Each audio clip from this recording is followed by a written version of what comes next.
बेटा आप मुझे 100 रुपये दे देंगी? 100 रुपए? पापा यहाँ पे क्या कर रहे हैं? हाँ वो बेटा क्या है ना, मेरी गाड़ी हो गई है ख़राब और मेरी आज बहुत ज़रूरी मीटिंग है। अगर बेटा मैं मीटिंग पे ना पहुँचा ना तो मेरा लाखों का नुकसान हो जाएगा। मैं यहाँ से कोई रिक्शा करके चला जाऊँगा बेटा। ये क्या है? अरे मजदूर से 100 रुपए ले रहे पापा? अरे इतना सब कुछ तो हमारे पास है, फिर भी उससे पैसे क्यों ले रहे पता नहीं। लेकिन साहब मैं तो आपको जानती भी नहीं, मैं आपको पैसे कैसे दे सकती हूँ? बेटा मैं तुम्हारे सामने हाथ जोड़ता हूँ, मुझे 100 रुपये दे दो, मैं 100 के बदले आपको 200 रुपये दे दूंगा।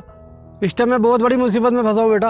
अरे नहीं नहीं साहब, आप हाथ मत जोड़िए, हमारे पास 100 ही रुपए हैं, हम आपको दे देते हैं। ये लीजिए। बेटा आप टेंशन मत लो, मैं आपको 100 की बजाय 200 रुपये दे दूंगा बेटा। नहीं नहीं, लौटाने की कोई जरूरत नहीं है। अरे ऐसे कैसे, आपने जो मेरी मदद की है तो मैं पैसे तो वापस लौटाऊंगा ना। अभी मैं एक बहुत जरूरी मीटिंग में जा रहा हूँ और मीटिंग खत्म करके मैं आऊंगा और आपको आपके पैसे लौटा दूंगा। ठीक है। पापा अच्छा हुआ बेटा तू आ गया, मेरी बहुत जरूरी मीटिंग है, मुझे ऑफिस छोड़ दे बेटा। अरे छोड़ तो मैं दूंगा, आप मुझे पहले ये बताओ आप उस मजदूर से पैसे क्यों ले रहे थे?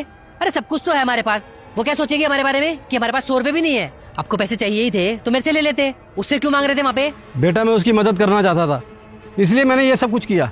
उसकी मदद करने के लिए उसी से पैसे ले रहे हो? मुझे तो नहीं समझ में आया ये कौन सी मदद है आपकी। बेटा दरअसल बात ये है ना, मैंने अभी उसे बात करते हुए सुना। डॉक्टर साहब हम इतनी जल्दी इतने पैसों का इंतजाम कहाँ से करेंगे? अरे तुम अपनी माँ की जान बचाना चाहते हो या नहीं? चाहते हैं ना साहब, कौन सा बच्चा अपनी माँ को बचाना नहीं चाहता? गरीब आदमी है, इतना पैसा कहाँ से इकट्ठा करेंगे? थोड़ा सा वक्त तो दीजिए। देखिए अगर आपने पैसे जमा नहीं किए तो ऑपरेशन नहीं होगा। नहीं नहीं साहब, आप ऑपरेशन की तैयारी कीजिए, मैं कहीं ना कहीं से पैसा इकट्ठा कर लूंगी। ठीक है कल तक जमा कर दीजिए। ठीक है साहब, ठीक है। उसे अपनी माँ के इलाज के लिए पैसा चाहिए, अब वो कहाँ से लाएगी इतना पैसा, इसलिए मैं उसकी मदद करना चाहता था। तो पापा इतनी बात घुमाने की क्या जरूरत थी? आप दे देते ना उसको पैसे, किसी की मदद करने के लिए हम कब पीछे हटते हैं? अरे 1-1.5 लाख रुपए की बात थी, दे देते आप, कम से कम उसकी माँ तो बच जाती ना। बेटा अगर मैं इन्हें वैसे ही पैसे दे देता तो इनके दिमाग में यही रहता कि हम किसी के कर्जदार हैं, और मैं ये चाहता था कि मैं इनकी मदद करूं और इन्हें लगे भी नहीं कि मैंने इनके ऊपर एहसान किया है, इसलिए मैं उससे 100 रुपये ले आया। अब मैं उसे ऐसा दिखाऊंगा कि उसकी मदद से मुझे लाखों रुपए का फायदा हुआ है। मेरा सच्चा भक्त है बेटा, इसीलिए इस वीडियो को एक लाइक करके चैनल को सब्सक्राइब कर देना। तुझे 2 घंटे में कुछ ना कुछ खुशखबरी मिलेगा और जाते जाते बेटा कमेंट में मेरा नाम लिख देना।